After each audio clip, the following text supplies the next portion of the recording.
So the sweetness, what happens when you think, the word sweetness,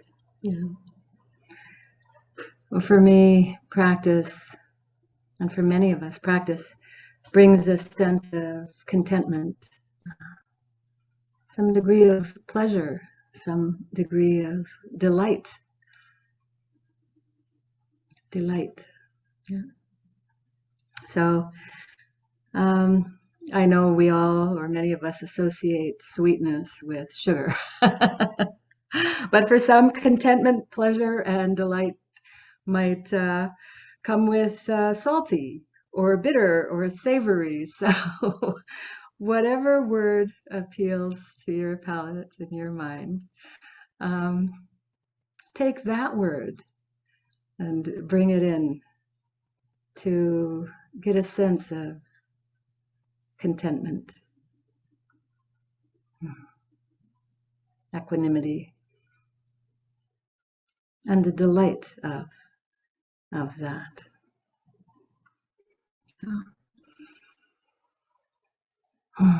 So what is Joriki? It's used in many different ways. Different traditions tend to say, well, these folks are Joriki practitioners, and these folks are Tariki practitioners. So we're going to differentiate what is being referred to by that today. So Joriki essentially is spiritual power. Spiritual power, another word that in Zen we don't hear used very often, is merit. So when we hear the word merit, we often will reject it, like we're counting pennies or something, But think of merit or spiritual power as, our capacity toward our toward actualizing our liberation. The capacity, spiritual power, right? Okay. So Joriki essentially is using our own self-effort to work for what has been said to be our own salvation with diligence. So this is self-effort, self-power.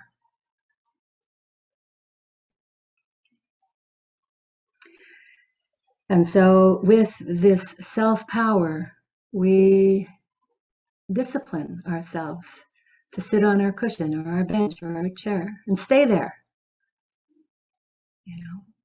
We train, we discipline. We look at our values and what we find moral or ethical, and we measure our intentions against our behaviors. So we make self-efforts to discern what it is we value, what it is we are going to pursue, what it is we believe, and what we will choose.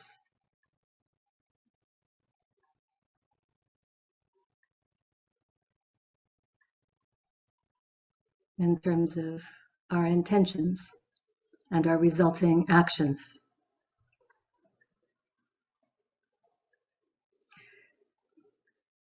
So a little more specifically, Joriki or Jo refers to a concentration which leads to samadhi. And Riki refers to the energy of chi. All of the different pranas and the life force able to move through the energy system of our body-mind. So basically, Joriki is a psycho-emotional, spiritual, physical state. In other words, it includes all of us, all parts of us that we can experience in this being. So Joriki, once again, comes from deep focus. And Joriki is spiritual energy, wisdom, compassion, and the ability or the power to be skillful within our own mind, how we use our mind, how we relate to the world around us, how we behave. So, skillful in practice and in life. Mm-hmm. So, how is Joriki acquired? We develop Joriki or spiritual strength physically, emotionally, and mentally. And we do this through self-effort, through self-power. So physically, as we've just done, for example, practiced Qigong, which, by the way, was very beautifully led. And we do this to be able to generate and hold energy in the dantian, or the hara of the body, which is approximately 4 inches below the navel. And the simplest practice is to breathe. Just breathe and feel the receptivity of this body, the opening of this body at the dantian, belly, from the center in all directions. Literally feel the sensations. Emotionally, we acknowledge that we experience emotions. And specifically, we acknowledge what it is we are feeling so that we can be with it fully, whether we like it or don't like it. Something arises. What is this? Is this a threat? Is it not a threat? What do we experience? Do we experience anger? Do we experience sadness, fearfulness, or happiness? What is our emotional state?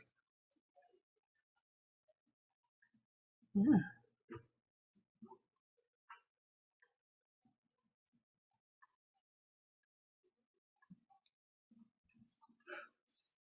Mentally, we recognize this moving mind that can be very billowing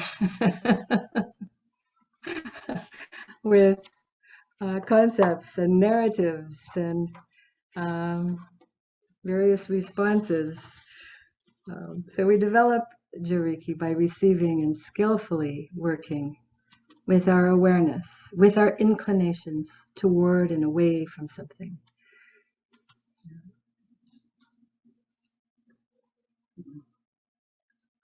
So concentrating or recollecting the mind through our practice leads to deep calm, deep internal stability, and remarkable healing becomes possible. So these dharanas or practices take us into dhyana, or into and through the different stages of meditation, into absorption with awareness, not collapsing into the object unconsciously, but coming into unification with awareness. And we do this with self-effort.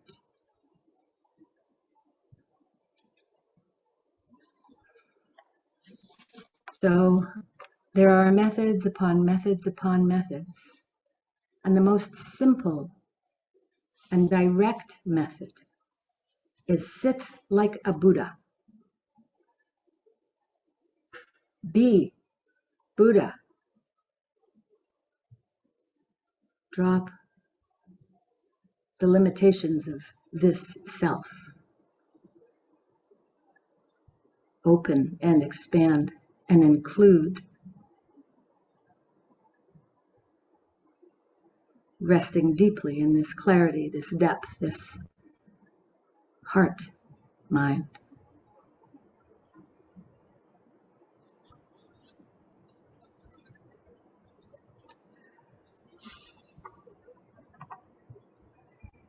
And we do this until body and mind drop away.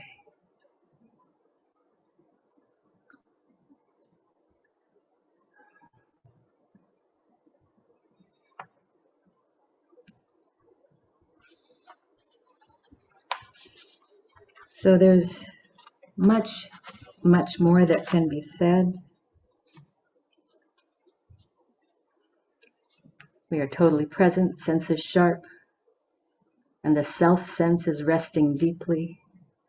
And this is more than just a concentrated mind. It opens out and includes all phenomena. Our surroundings literally become a Buddha field, a Buddha land.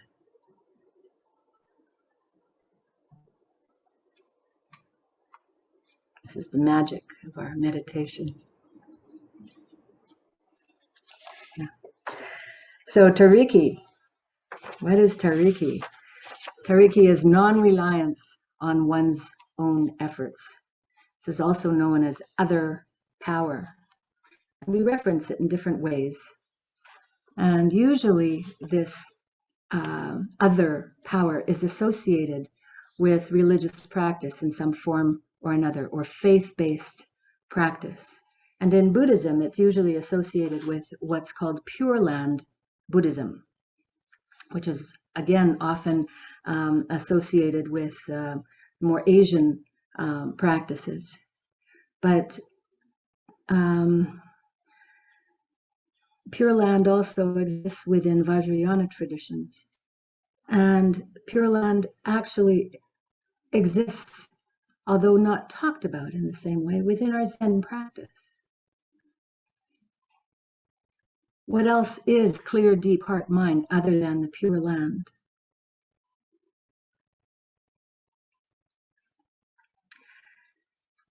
So again, speaking about this in the way that it's usually talked about, is Pure Land Buddhism. Students of Pure Land Buddhism often will chant Om Amidewa Hri, Om Amidewa Hri, or Amitabha, Om Amitabha Hri. And there are a few other ones.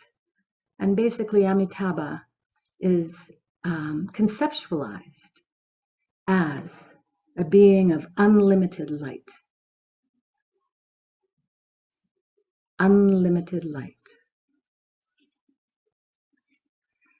So the teaching goes that if we rely upon other power, surrender completely through faith to an other that is higher than I, and that is a wholesome other, that we can have spontaneous rebirth into a Pure Land. So if we don't recognize our liberation in the Dharmakaya,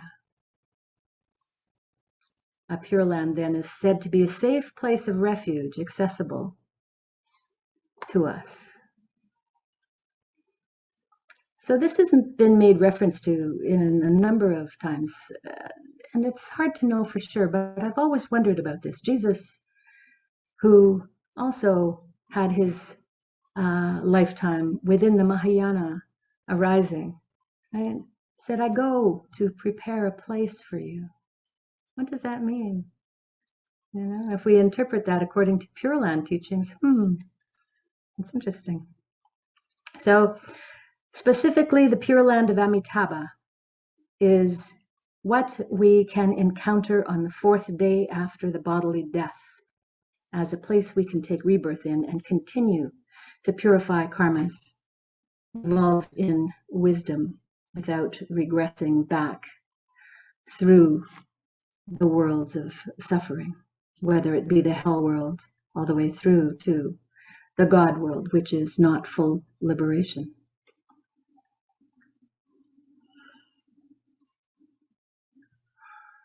So again, Tariki is seen as being faith-based. I trust my teachers. I trust this lineage. We chant the names and come into resonance with the mind stream of all of those who have come before us. We take up this Dharma and pass this Dharma forward. Tariki is relying on other for deliverance from our entanglements, rather than only working for freedom by one's self or self-power.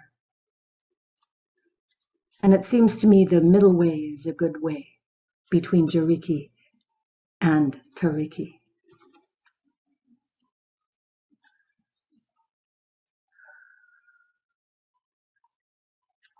So look around. Yeah, we are in relationship with everything. We are in relationship with another. Do we reject love because we may not love ourselves completely yet? Do we reject love because we rely on our self-power only? From our birth, being loved in relationship or through attunement and feeling secure with another helps us learn how to open into love, how to love ourselves, and how to love another, and differentiate what is love and what love is not.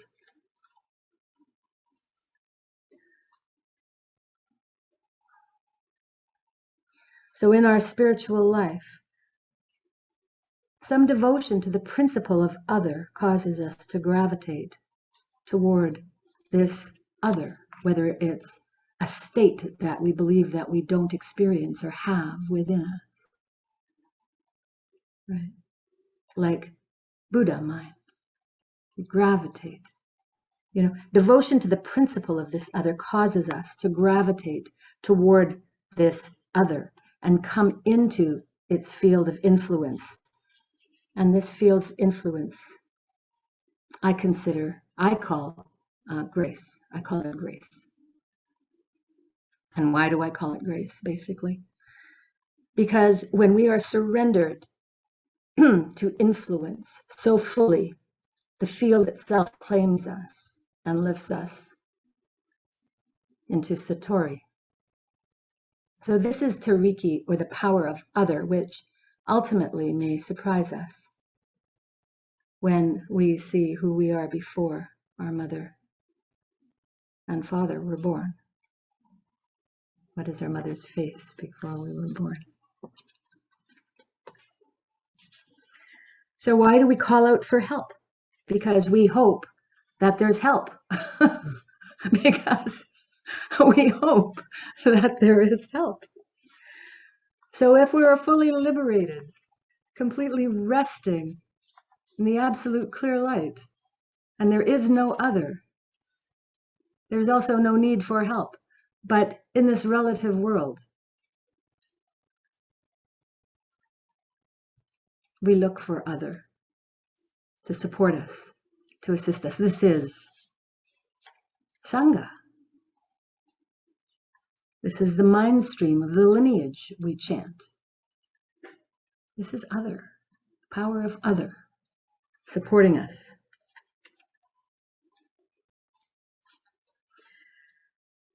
And just out of curiosity, do we know there is no other power, non-corporeal deities or angels or principles with capacities and developments far beyond our own? Or that there are worlds in the way that our Earth is a world, our universe is a universe, that there are pure lands that we cannot even imagine without reducing their possibility to our own limited understanding. You know, what do we know beyond our own little band of light and frequency? Yeah, and speaking for myself, not much. Not much.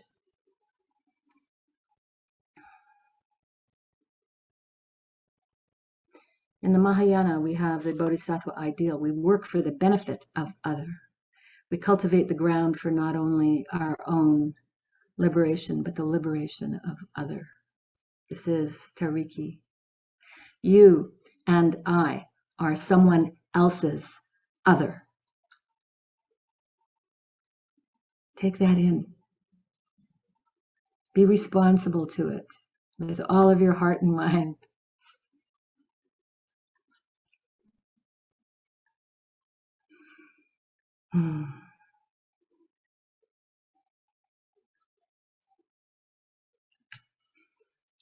So along that same line, you know, if we enter into the archetypal understanding of Buddha nature and emptiness, we know the essence that is no thing, is not nothing, nor is something, but is pure potential. Pure potential that is self-aware with the quality of what's called luminosity. And we tend to think of luminosity as just simply being light, but luminosity is also contains within luminosity, there is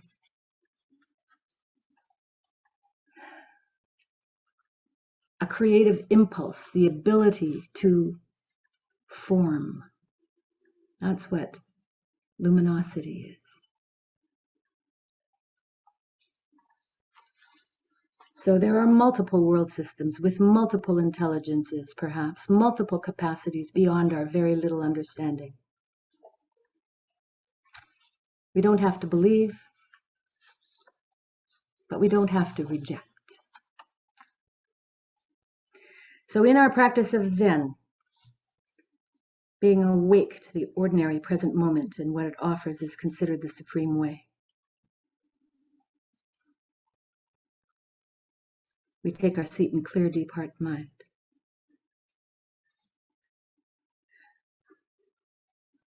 This does not mean in the vastness of this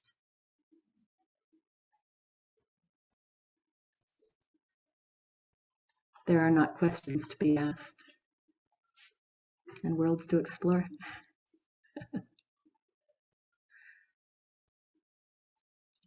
So I'm going to have to end it here.